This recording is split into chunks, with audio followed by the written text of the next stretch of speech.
akan seluruh hidupku. Mampukan ku melakukan yang kau inginkan. Tak bisa ku terlepas, kau menggenggam tanganku. Ingin lebih mengenal pribadimu. Ku terhubung denganmu, selalu melekat di hatimu. Firman-Mu itulah dasar hidupku, yang berdaulat atas. Ku terhubung denganmu, selalu melekat di hatimu.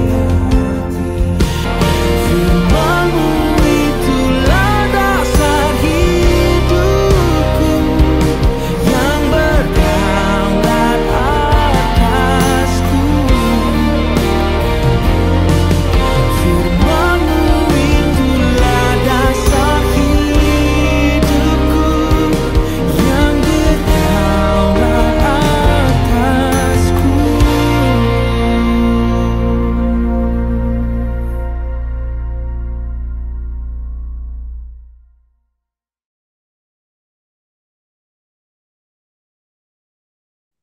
Kami mengucap syukur padamu Tuhan. Kami berterima kasih kalau pada pagi hari ini Tuhan, kami diberikan kembali nafas hidup.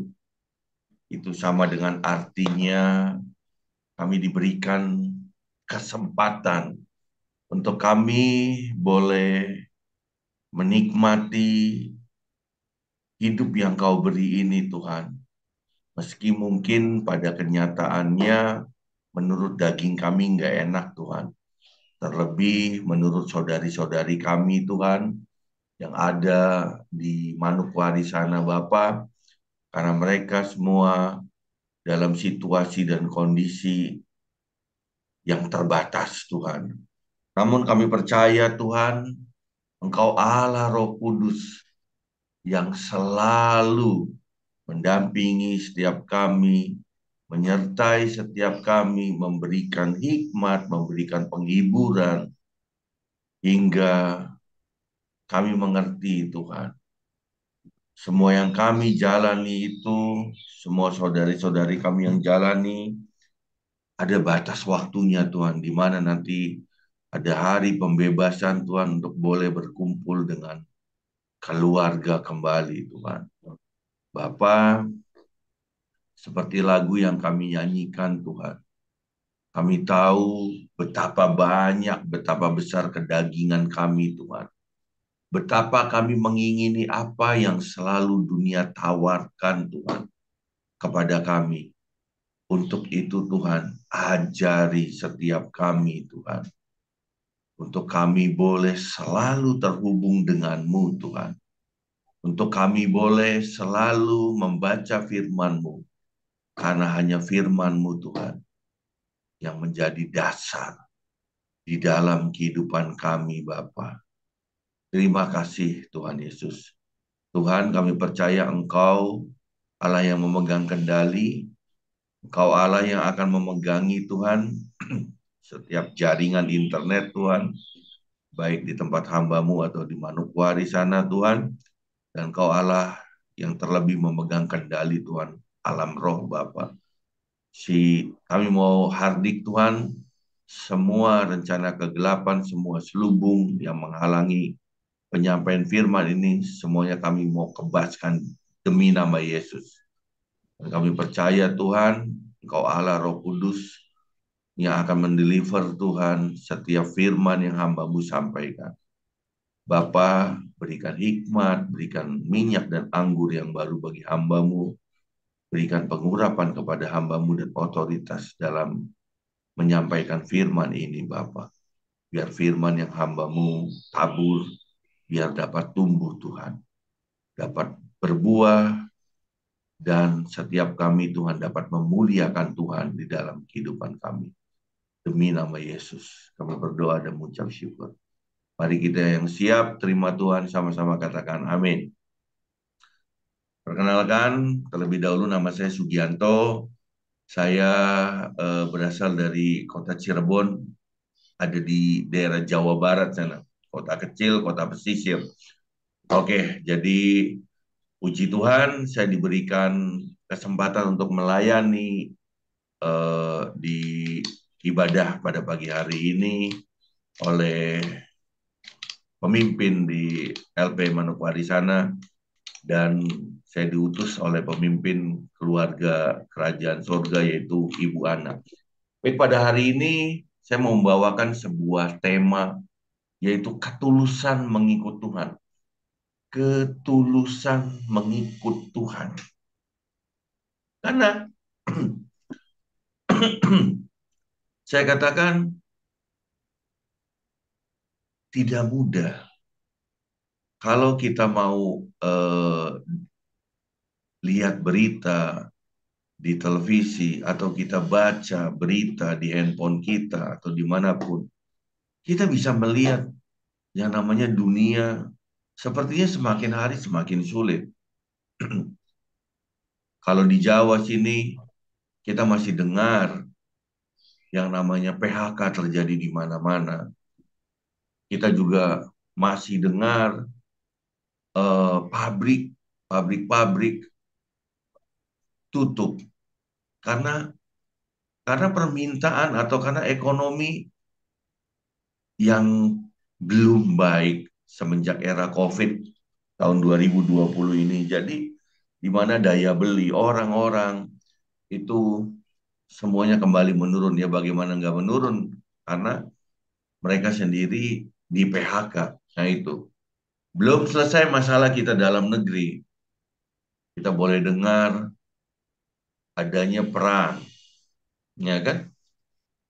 Belum selesai perang Israel dan Hamas di Gaza. Ada lagi perang tarif antara Amerika dengan China, dan itu berdampak semua ke ekonomi sampai ke negara kita di mana harga-harga pasti akan lebih tinggi. Nah, belum lama ini kita juga dengar antara Israel dengan Iran dan Amerika dengan Iran. Jadi semua semua keadaan yang tidak menentu, mungkin dunia sekarang sedang menawarkan atau mempertontonkan sebuah kengerian, sebuah ketakutan. Dan mereka dan dunia berharap manusia, bahkan seluruh manusia, itu diseret dalam sebuah ketakutan, kengerian, keputusasaan, atau bahkan dapat mengikis iman, khususnya anak-anak Tuhan. Namun, kita anak-anak Tuhan ini, kita dituntut, saya katakan kita dituntut. Kita harus percaya kepada sebuah kebenaran, yaitu firman Tuhan yang saya percaya semuanya itu baik. Ketika diizinkan Tuhan terjadi semuanya baik. Kalau Paulus berkata di dalam kitab Roma, dia berkata Allah turut bekerja dalam segala sesuatu untuk mendatangkan kebaikan bagi mereka yang mengasihi Dia. Jadi, meski dunia tidak baik-baik, namun inilah janji Tuhan. Ketika kita mengasihi Tuhan, maka Tuhan akan mendatangkan kebaikan. Caranya bagaimana? Oh, saya nggak tahu itu. Ya, itu baru dunia, negara, belum kita pribadi, kehidupan kita pribadi. Bulan Mei lalu, tanggal 23 Mei, saya boleh diizinkan sakit oleh Tuhan. Saya boleh sesak nafas sampai keringat dingin keluar. Singkat cerita, saya masuk rumah sakit dan akhirnya saya divonis jantung. Wah, ternyata saya berpikir, wow, Tuhan izinkan juga ya terjadi ya pembunuh nomor satu. Pembunuh nomor satu ini hadir dalam kehidupan saya. Saya dan istri sepakat, saya cuma bilang ke istri saya, pokoknya semua baik kok, semua baik. Jika Tuhan izinkan terjadi dalam kehidupan saya, pasti ada satu rencana yang indah dari Tuhan untuk hidup saya. Jadi singkat cerita 1 bulan saya udah minum obat jantung siang, pagi, malam, pagi, malam, pagi, malam. Sampai saya rasakan kok masih tetap sesak, sesak nafas. Akhirnya 2 hari lalu, 2 hari lalu saya cari satu dokter lagi di Jakarta. Ya, makanya kita berharap tidak ada yang sakit karena biaya biaya pengobatan itu sangat-sangat mahal. Saya cari rumah sakit terbaik, saya cari dokter terbaik dengan harganya mahal. Tapi puji Tuhan, saya katakan ketika diperiksa ulang, dokter yang pertama, dokter yang kedua ini dia bilang, Bapak tidak sakit jantung. Jantung Bapak baik-baik saja. Wow, ini kontradiksi. Saya bilang kontradiksi dengan dokter pertama itu kan. Makanya saya bilang, oh Tuhan terima kasih. Saya sepakat dengan dokter kedua, saya tidak sakit. Saya bilang, akhirnya kalau Bapak sesak napas, Bapak pergi ke dokter paru-paru. Singkat cerita, dideteksi, oh cuma asam lambung. Wah, asam lambung saya yang hidup. Saya setiap hari, saya olahraga 1 jam. Saya makan tidak rakus, saya istirahat, saya harus cukup. Itu pola hidup yang saya atur karena saya tahu, saya berharap ketika umur 50 nanti tahun depan benar-benar semuanya baik gitu kan. Jadi saya jaga dari mulai COVID itu saya jaga semua. Makanya saya bilang, wow, orang yang makan teratur kena asam lambung. Oh, saya katakan, wah haleluya. Ya sudah mungkin berarti dokter bilang, oh beban pikiran Bapak ini dan itu. Jadi ya itulah, ibu-ibu. Terkadang kita nggak mau masalah itu datang. Terkadang kita nggak mau penyakit itu datang. Kita nggak ngerti kapan masalah keluarga, masalah keuangan itu boleh terjadi. Kalau kita dengarkan orang di PHK itu kan dia nggak siap. Mungkin sebagian besar dari mereka dia tidak punya yang namanya tabungan atau rencana. Rencana. Nah, untuk itu kita sebagai anak-anak Tuhan dalam menjalani kehidupan akhir-akhir ini bahkan banyak hamba Tuhan bernubuat ini adalah akhir daripada akhir zaman. Jadi di mana kekacauan, kesulitan itu semua akan terjadi di dunia. Tapi percayalah, percayalah, kita anak-anak Tuhan itu akan dibedakan. Seperti tadi di kitab Roma itu. Ketika kita mencintai Tuhan, Tuhan pasti akan menolong kita. Ada amin. Jangan percaya dengan apa yang dunia pertontonkan. Karena Rasul Yohanes di Yohanes 10 ayat 10 berkata, pencuri datang hanya untuk mencuri dan membunuh dan membinasakan. Aku datang supaya mereka mempunyai hidup dan mempunyai hidup dengan segala kelimpahan. Yohanes 10 ayat 10 itu. Coba, ketika kita percaya dengan dunia, apa yang dunia pertontonkan, dia akan mencuri damai sejahtera kita. Dia akan membunuh karakter kita, dia akan membunuh sukacita kita.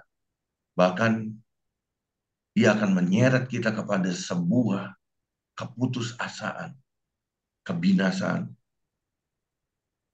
Tapi percayalah kita anak-anak Tuhan dengan janji-janji Tuhan. Karena Tuhan datang, dia mempunyai hidup, memberikan hidup. Bahkan hidup yang penuh dengan kelimpahan. Nah untuk itu, saya tadi katakan, kita butuh yang namanya ketulusan untuk mengikut Tuhan. Tulus mengikut Tuhan. Dalam situasi dan kondisi apapun kita mengucap syukur. Dalam situasi dan kondisi apapun, Tuhan engkau sungguh baik, amat teramat baik. Katakan, Tuhan sungguh baik. Saya katakan bukan karena vonis yang saya terima, oh saya sudah tidak jantung, hanya asam lambung. Saya berkata Tuhan baik. Tapi ketika vonis jantung itu saya dengar tanggal 23 Mei, saya dan istri berdoa, Tuhan terima kasih. Saya mengucap syukur, saya katakan, Tuhan kau sungguh baik. Dan saya pegang janji Tuhan. Kalau Tuhan izinkan semuanya terjadi, ada satu rencana Tuhan untuk kehidupan saya. Nah, jadi apa itu namanya ketulusan? Izinkan saya minum dulu. Apa itu namanya ketulusan? Ketulusan itu adalah suatu kualitas kesungguhan atau kebersihan hati yang tidak berpura-pura. Ketulusan itu jujur, ketulusan itu lurus. Nah, dalam mengikut Tuhan, balik lagi, pasal pertama, kita koreksi hati kita. Kita koreksi hati kita. Apakah benar-benar kita ada kesungguhan mencintai Tuhan, mengasihi Tuhan, mengikuti Tuhan? Apakah benar dari hati kita? Kita mau mengikuti. Apakah benar hati kita sungguh bersih? Tuhan kau segala-galanya. Aku serahkan hidupku kepadamu, keluargaku kepadamu. Aku percaya masa depan itu indah bagiku. Meski mungkin kenyataannya saudari-saudari masih ada dalam keterbatasan. Bisakah mengucap syukur? Bisakah kita menjadi satu pribadi yang tidak berpura-pura? Bahkan saya katakan banyak hamba Tuhan yang pandai berpura-pura.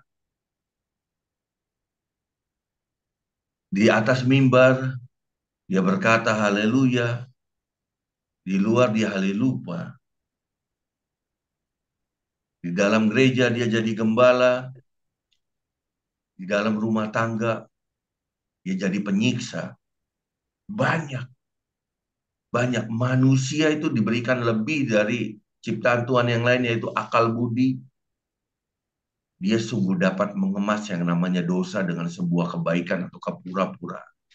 Nah, jujur, jujur. Saya selalu katakan, dalam hidup banyak hal yang kita nggak mengerti. Bahkan ketakutan, seorang hamba Tuhan pun bisa ketakutan. Seperti saya berkata, Tuhan, saya takut. Saya takut. Tuhan, saya takut. Tuhan pegangi hati saya. Pegangi hati saya untuk saya tetap percaya. Dan tentunya orang yang tulus mengikut Tuhan dari pikiran dia, hati dia, itu harus lurus. Maka jalan-jalan dia harus lurus. Karena apa? Karena Tuhan, dia adalah Tuhan yang melihat kedalaman hati kita. Tuhan adalah Tuhan yang menguji hati kita. Sama-sama kita baca di 1 Tawarik 29 ayat 17.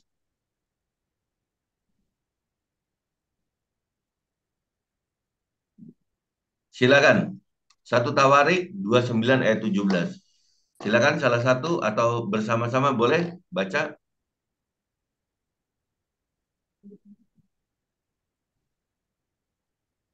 1 Tawarik 29 ayat 17. Silakan. 1, 2, 3.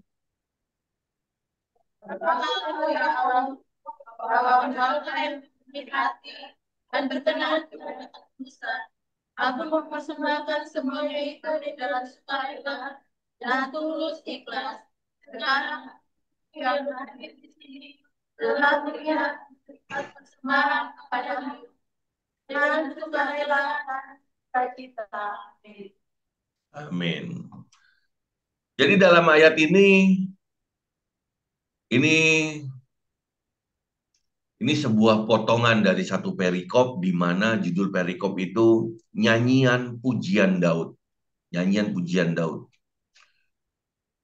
satu kondisi di mana Daud dan umat Israel sedang mengumpulkan barang-barang untuk membangun bait suci, yang nantinya bait suci itu akan dibangun pada masa pemerintahan Salomo. Tapi saat itu Daud sedang mempersiapkan bersama dengan umat Israel. Jadi ketika Salomo naik, langsung bait sucinya itu bisa dibangun. Oke, yang saya tangkap di sini ada dua kata, yaitu pemuji hati, yang kedua itu mempersembahkan. Nah, seperti yang saya katakan tadi, Tuhan itu selalu menguji hati kita. Bahkan ketika kita memuji, ketika menyembah Tuhan, Tuhan akan korek hati kita. Dia akan lihat kedalaman hati kita. Apakah benar ada cinta di hati kita? Ketika kita memuji, ketika kita menyembah Tuhan.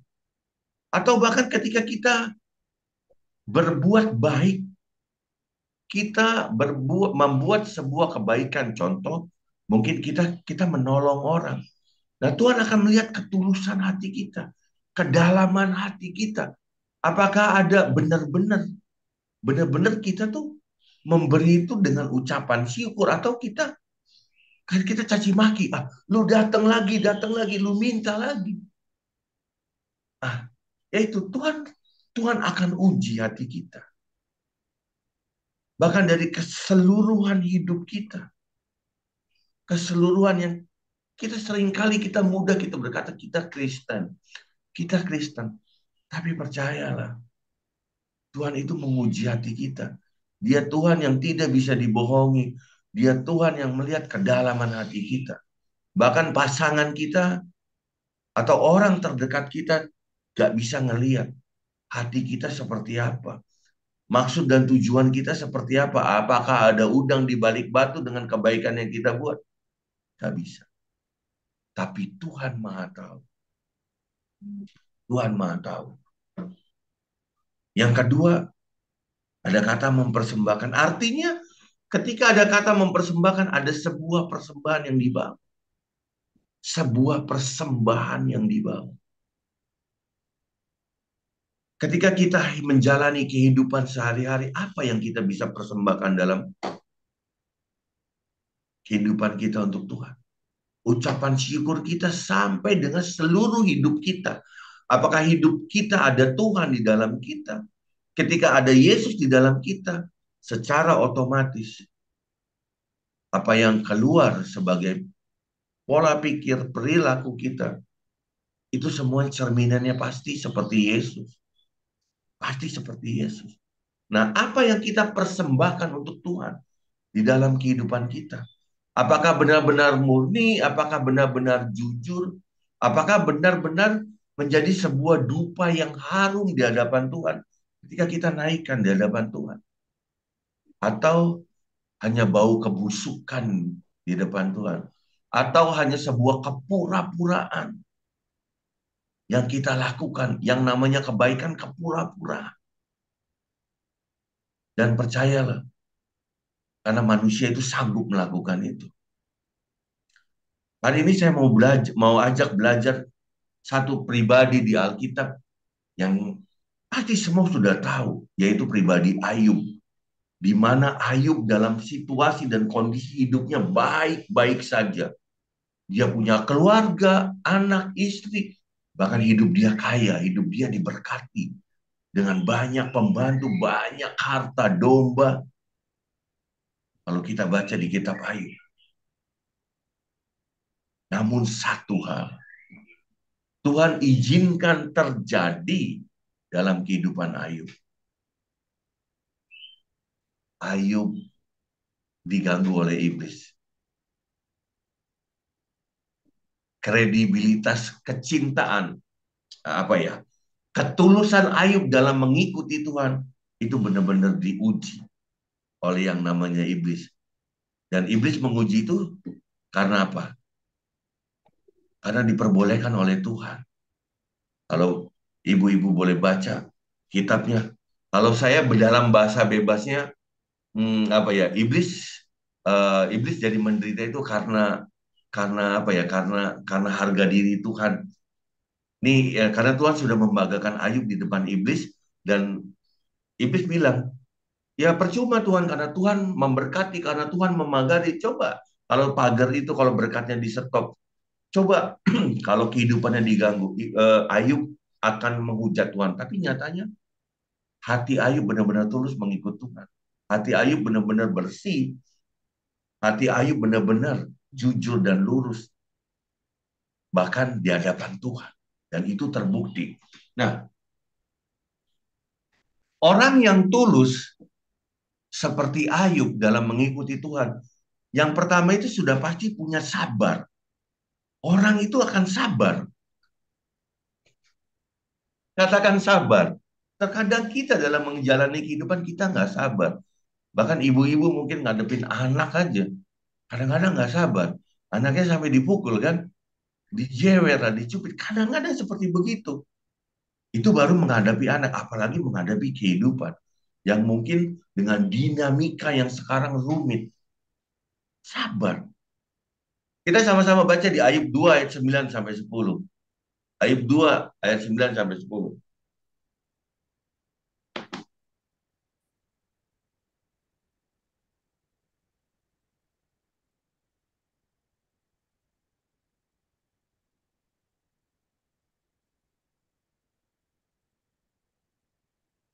Ayub 2 ayat 9 sampai 10. Silakan baca. Satu, dua, tiga.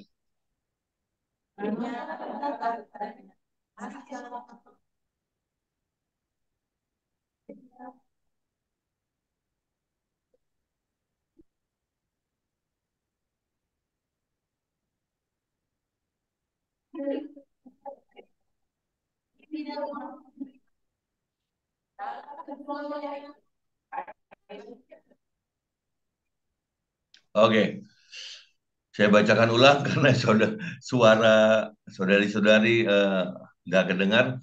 Ayub 2 ayat 9 sampai 10, maka berkatalah istrinya kepadanya, masih bertekunkah engkau dalam kesalehanmu, kutukilah Allahmu dan matilah. Tetapi jawab Ayub berkata, engkau bicara seperti perempuan gila. Apakah kita mau menerima yang baik dari Allah tetapi tidak mau menerima yang buruk? Dalam kesemuanya itu Ayub tidak berbuat dosa dengan bibir. Coba bayangkan, ibu-ibu. Wah, ini sampai istrinya itu berkata-kata ke Ayub kasar. Berkata-kata Ayub, berkutukilah Allahmu dan matilah. Mengerikan ini. Ketika seorang istri berani bicara seperti istri Ayub ini, wow. Saya percaya di kehidupan zaman sekarang ketika seorang istri berani berkata kepada suaminya seperti begitu, minimal dipukul. Minimal dipukul. Saya percaya itu, minimal dipukul. Tapi apa jawaban Ayub? Apakah kita tidak mau Apakah kita mau menerima yang baik dari Allah, tetapi tidak mau menerima yang buruk? Artinya apa? Ayub terima semuanya. Bahkan dikatakan dalam kesemuanya ini Ayub tidak berbuat dosa dengan bibirnya. Dia tidak bersungut-sungut dosa. Dia tidak ngata-ngatain Tuhan. Dia tidak Dia tidak marah-marah. Dalam kesemuanya ini, dalam kesulitan Ayub, Ayub terus sabar.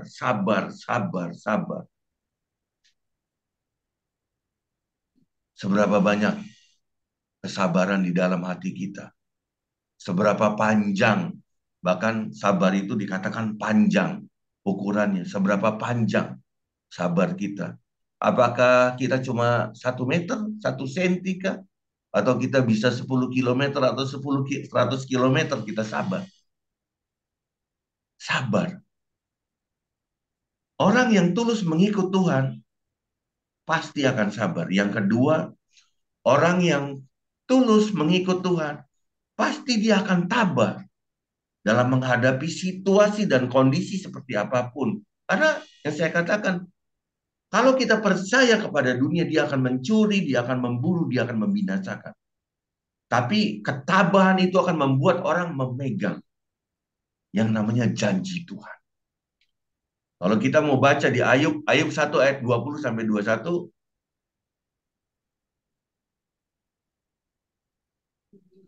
Ayub 1 ayat 20 sampai 21.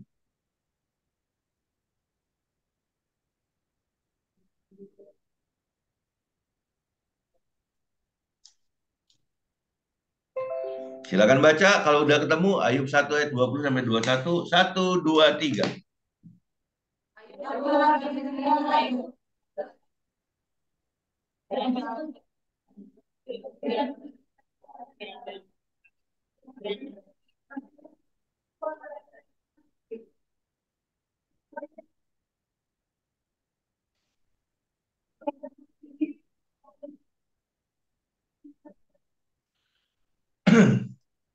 Maka berdirilah Ayub lalu mengoyak jubahnya dan mencukur kepalanya. Kemudian sujudlah ia dan menyembah. Katanya, dengan telanjang aku keluar dari kandungan ibuku. Dengan telanjang juga aku akan kembali ke dalamnya. Tuhan yang memberi, Tuhan yang mengambil, terpujilah nama Tuhan. Wow, wow. Siapa yang di sini lahir udah pakai baju? Pasti tidak ada. Siapa yang nanti meninggal akan bawa harta bendanya semua, mobilnya, rumahnya masuk? Pasti tidak ada. Kita akan bawa pakaian yang ada di dalam, ada yang melekat dalam tubuh kita. Ketabahan, ketabahan yang Ayub gambarkan di sini, dia bukan hanya ketabahan yang singkat, tapi dia katakan, dengan telanjang aku keluar dari kandungan ibuku, dan dengan telanjang juga aku akan kembali ke dalamnya. Artinya apa? Dia tabah dari dia lahir sampai dia mau mati, sampai dia mati. Bahkan Tuhan yang memberi, Tuhan yang mengambil, terpujilah nama Tuhan. Ayub sadar apa yang dia dapatkan, hartanya, anak-anaknya, bahkan keluarganya, semua itu semuanya dari Tuhan. Semuanya dari Tuhan. Dia tabah ketika Tuhan izinkan semua terjadi dalam kehidupannya. Semuanya hilang, semuanya. Seberapa banyak dari kita yang pernah kehilangan lebih dari apa yang Ayub rasakan. Dia kehilangan anak-anaknya, dia hilang istrinya karena istrinya pasti pergi. Dia kehilangan harta bendanya, dia kehilangan kesehatannya, dia kehilangan martabat, harkat dan martabat atau nama baik. Seringkali kita sulit untuk menerima keadaan, kita lagi sulit, kita lagi susah. Bahkan kalau di Jawa sini, orang itu lebih pandai berpura-pura jadi kaya. Saya katakan orang itu lebih senang berpura-pura jadi kaya. Paling gampang. Kalau mau hari raya besar, mau Natal, mau Idul Fitri, itu penjualan motor atau mobil kreditan itu akan melonjak. Karena apa? Karena biar ketika pulang kampung, orang kampung bilang, "Wih, kamu sukses. Kamu sukses." Padahal itu kan siksa diri. Orang orang yang berpura-pura untuk kaya itu siksa diri. Masih mending orang yang berpura-pura miskin. Dia sudah pasti kaya. Atau dia berada. Nah, jadi dalam hal ini Ayub sadar. Ayub sadar semuanya dari Tuhan. Nah, seberapa banyak hidup manusia atau kita ini, kita sadar bahkan ketika bangun pagi kita mengucap syukur, terima kasih Tuhan buat oksigen yang Tuhan berikan dalam kehidupan kami. Terima kasih buat suami, terima kasih buat anak-anak, terima kasih buat keluarga besar, terima kasih buat semuanya. Atau bahkan kita orang yang hidupnya ada di sebuah zona kepura-puraan. Percuma, kita akan capek. Bisakah kita seperti Ayub? Ketika kita ada di situasi dan kondisi yang mungkin tidak enak untuk daging kita. Kita sakit, kita disakiti oleh pasangan kita, atau kita jatuh miskin secara ekonomi, kita bisa bilang, Tuhan yang memberi, Tuhan yang mengambil, terpujilah nama Tuhan. Artinya, selalu ada ucapan syukur dari mulut kita untuk Tuhan. Yang ketiga, kalau kita belajar, orang yang tulus mengikut Tuhan itu sudah pasti setia. Setia. Dalam situasi dan kondisi apapun, Ayub tetap setia. Sama halnya seperti janji pernikahan ketika saya menikah. Apakah engkau harus setia dalam suka dan duka, sehat dan sakit, dan dalam situasi dan kondisi apapun harus setia dengan pasangan kita. Ayub setia. Di dalam dia, keberadaan dia kaya, dia tetap setia. Bahkan ketika dia menderita, dia tetap setia. Dia selalu mengucap syukur. Tidak ada satupun dari mulut Ayub itu menghujat yang namanya Tuhan. Tidak ada. Sampai apa? Sampai Ayub 42 ayat 5. Silakan baca Ayub 42 ayat 5.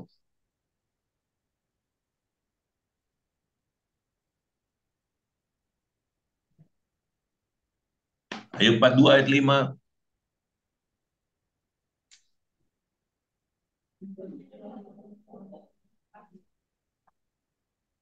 Silakan baca 1, 2, 3.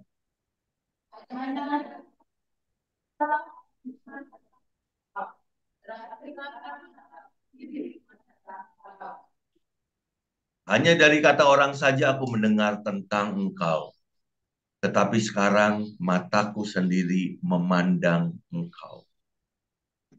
Dia setia sampai benar-benar dia bertemu dengan Tuhan secara pribadi. Mataku sendiri memandang engkau. Kesetiaan Ayub, saya percaya dalam penderitaan dia enggak cuma 1-2 bulan. Saya percaya itu sampai tahunan. Sampai tahunan. Dia benar-benar sabar, dia benar-benar tabah, dia benar-benar setia sampai dia benar-benar bertemu dengan pribadi Tuhan. Jadi saya bagikan hari ini, ketika kita harus tulus dalam mengikuti Tuhan. Karena apa? Karena dia memberikan jaminan, yaitu jaminan apa? Jaminan keselamatan.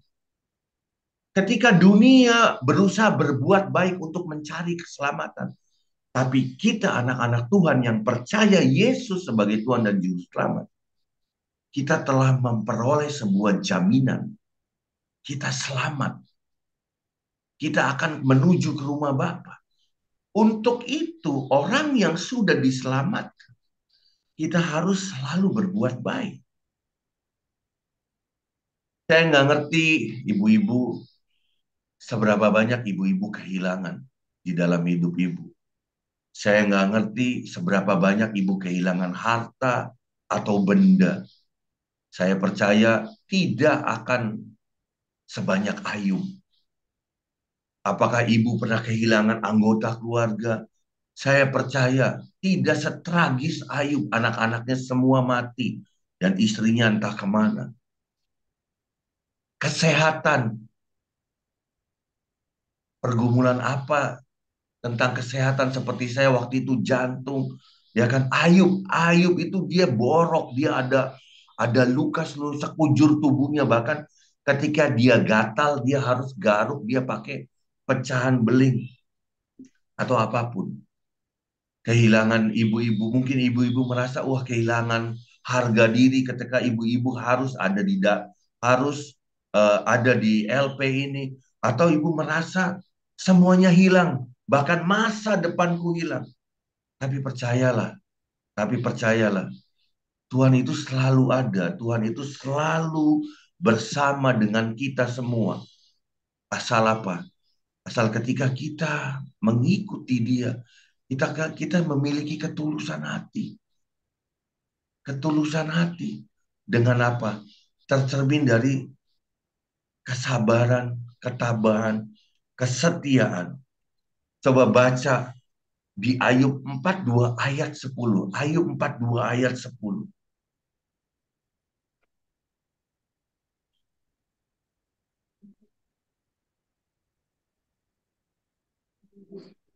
Silakan baca 1, 2, 3.